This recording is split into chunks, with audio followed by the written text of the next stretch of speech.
Doctor Ramesh Chand. इस video में आज हम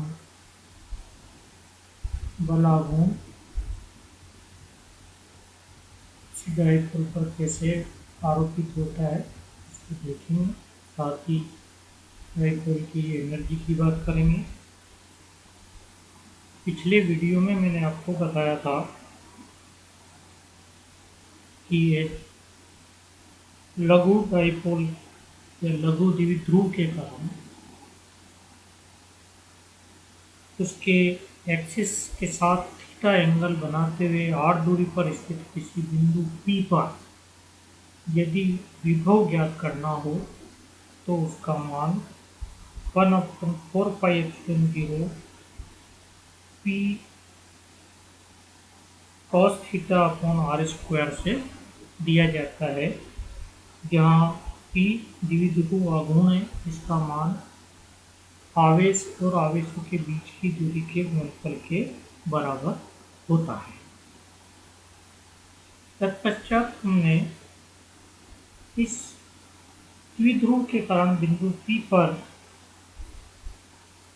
उत्पन्न होने वाले विद्युत क्षेत्र की बात की थी, जिसका परिमाण 1/4πε0 P/r³ t cos θ+1 whole power half के बराबर ज्ञात किया था। और स्थिति सदिश R और विद्युत क्षेत्र के बीच में एंगल का मान tan inverse half tan theta के बराबर प्राप्त किया था। आज हम ऐसे ही एक d लंबाई के विद्युत द्विध्रुव की बात करते हैं, जिसके ध्रुव P और Q बिंदु पर स्थित है। Q पर +Q चार्ज है, P पर -Q चार्ज स्थित है। ये द्विध्रुव एक सम विद्युत क्षेत्र E में स्थित है, अतः Q बिंदु पर स्थित चार्ज Q पर जो बल आरोपित होगा वो विद्युत क्षेत्र की दिशा में QE के बराबर आरोपित होगा। P बिंदु पर स्थित -Q चार्ज पर बल -QE के बराबर प्राप्त होगा। दोनों बिंदुओं Q तथा P पर लग रहे बल QE का मान परिमाण दोनों बिंदुओं Q और P पर समान है, परंतु दोनों एक दूसरे के विपरीत हैं। अतः द्विध्रुव पर परिणामी बल 0 होता है। अतः समविद्युत क्षेत्र में स्थित द्विध्रुव का रेखीय विस्थापन नहीं होगा। समविद्युत क्षेत्र में स्थित इस द्विध्रुव के ध्रुवों P और Q पर समान बल विपरीत दिशा में कार्य करते हैं, जिसके परिणाम स्वरूप द्विध्रुव पर एक बल युग्म कार्य करता है, जो कि द्विध्रुव को विद्युत क्षेत्र की समांतर दिशा में लाने का प्रयत्न करता है। इस कार्यरत बल आघूर्ण का मान द्विध्रुव पर आरोपित बल के परिमाण और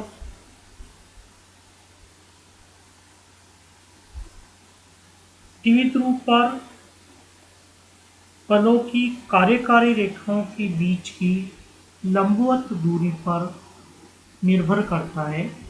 अर्थात बल आघूर्ण बल और बल रेखाओं के बीच की लंबवत दूरी का गुणनफल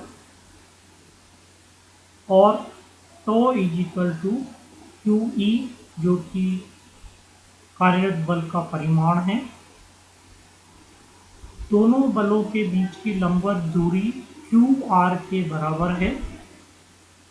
क्यू आर का मापन चित्रानुसार हम ज्ञात कर सकते हैं, क्योंकि पी क्यू द्विध्रुव की दूरी डी है तथा द्विध्रुव का विद्युत क्षेत्र की दिशा में के साथ बना कोण थीटा हम ले रहे हैं।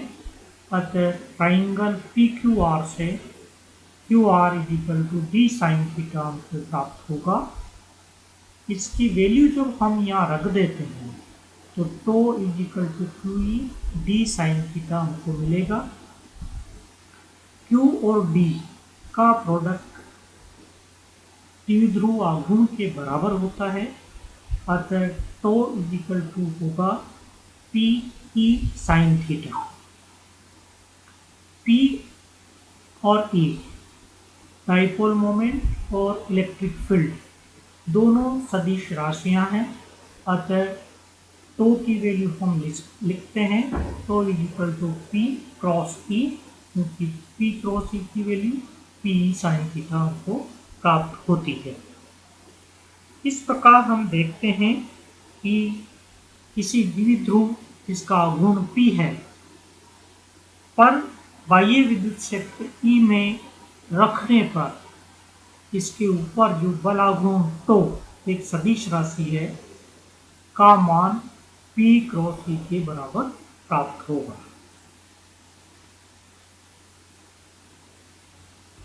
यदि theta is equal to 90 degree ले लें तो sine 90 degree is equal to 1 होता है। अतः tau is equal to P E प्राप्त होगा, जो कि मैक्सिमम है।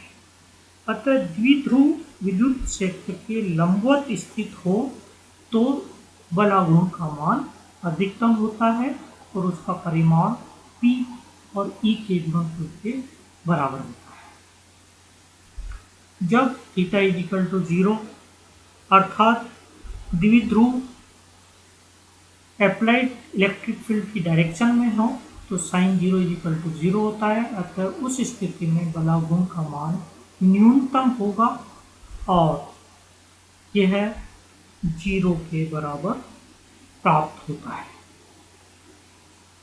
इस प्रकार हम देखते हैं कि जब किसी द्विध्रुव को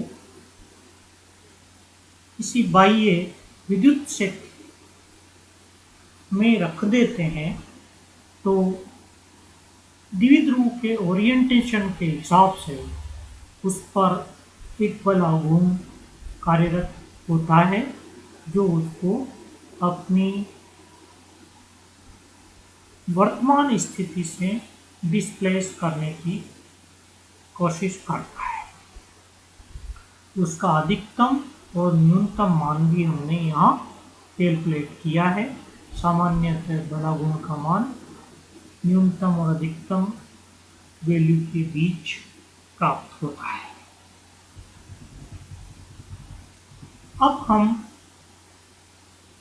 द्विध्रुव की विद्युत क्षेत्र में उपस्थिति से उसकी स्थिति ऊर्जा इस तरह से प्राप्त होती है उसकी बात करेंगे। विद्युत क्षेत्र में द्विध्रुव पर कोई परिणामी बल कार्य नहीं करता है, ये हम अभी देख चुके हैं। परंतु दोनों बल रेखाओं के बीच में दूरी होने के कारण इस पर एक बल आघूर्ण कार्य करता है, जो उसे बाह्य विद्युत क्षेत्र के समांतर लाने का प्रयत्न करता है। अतः द्विध्रुव को अपनी स्थिति के कारण एक ऊर्जा उत्पन्न होती है जो स्थितिज ऊर्जा कहलाती है और जिसका मान क्षेत्र के सापेक्ष अभिविन्यास से ज्ञात किया जाता है। जब विद्युत क्षेत्र के समानांतर द्विध्रुव होता है तो उसकी स्थितिज ऊर्जा न्यूनतम होती है और वह स्थायी संतुलन की अवस्था में होता है। ये हमको पता है कि स्थितिज ऊर्जा सदैव किसी न किसी निर्देश बिंदु के सापेक्ष की जाती है और इस निर्देश बिंदु का चयन हम सुविधानुसार कर सकते हैं। विद्युत क्षेत्र में स्थित द्विध्रुव के लिए क्षेत्र के सापेक्ष लंबवत स्थिति अर्थात थीटा इक्वल टू 90 डिग्री को निर्देश स्थिति मानना सुविधाजनक होता है। अतः क्षेत्र की दिशा से किसी अन्य कोण थीटा पर द्विध्रुव रखने पर उसकी स्थितिज ऊर्जा का मान Q equal to -90 degree to theta तो डी थीटा के बराबर प्राप्त होता है। तो बलागुण है जिसकी वैल्यू हमने अभी ज्ञात की है। जब इसका मान हम सूत्र में रख देते हैं तो हमें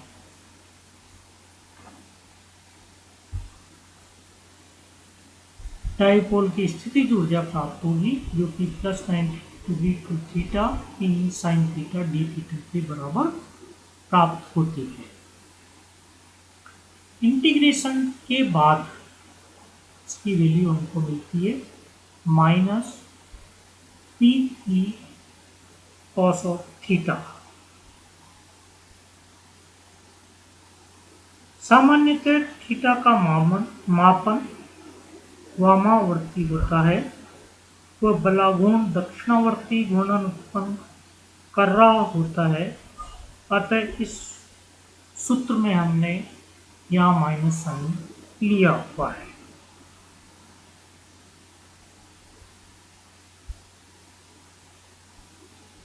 -P को साइन थीटा हमने यहाँ लिया हुआ है।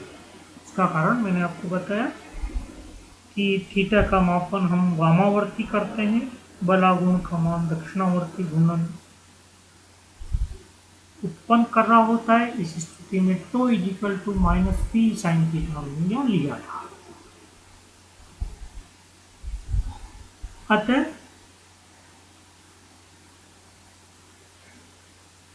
द्विध्रुव की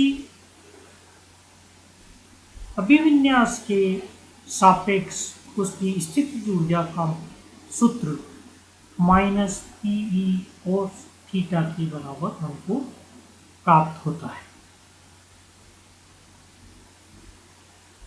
चूंकि द्विध्रुव आघूर्ण और इलेक्ट्रिक फील्ड एक सदिश राशि है, अतः सदिश के अदिश गुणनफल से हम जानते हैं कि PE cos थीटा को हम P डॉट E के रूप में लिख सकते हैं, जिससे किसी बाह्य विद्युत क्षेत्र में स्थित द्विध्रुव की स्थितिज ऊर्जा -P डॉट E के बराबर हमको प्राप्त होती है।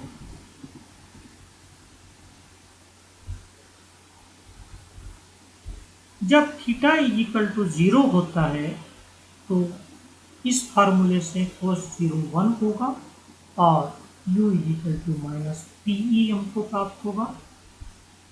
अतः जो मिनिमम वैल्यू है स्थितिज ऊर्जा की वो -PE के बराबर प्राप्त होगी। अर्थात जब द्विध्रुव विद्युत क्षेत्र की दिशा में ओरिएंटेड है तो उस स्थिति में उसकी स्थितिज ऊर्जा मिनिमम होगी और उसका मान द्विध्रुव आघूर्ण और विद्युत क्षेत्र के परिमाण के गुणनफल के बराबर परंतु नेगेटिव होगा। जब विद्युत द्विध्रुव इलेक्ट्रिक फील्ड की डायरेक्शन के अपोजिट ओरिएंटेड हो, अर्थात थीटा इजिकल टू फाई हो, तो कोस पाई इजिकल टू -1 होता है, माइनस और माइनस प्लस हो गया। अतः उस स्थिति में u का मान मैक्सिमम प्राप्त होगा, क्योंकि 10 ई के बराबर प्राप्त होता है। इस प्रकार हम देखते हैं कि बाह्य विद्युत क्षेत्र में स्थित द्विध्रुव आघूर्ण पर न केवल एक बलाघूर्ण कार्य करता है, वरन उसके अभिविन्यास के आधार पर उसकी स्थितिज ऊर्जा में भी परिवर्तन होता है। मैं अपना ये वीडियो आज यहीं समाप्त करता हूँ। नमस्कार।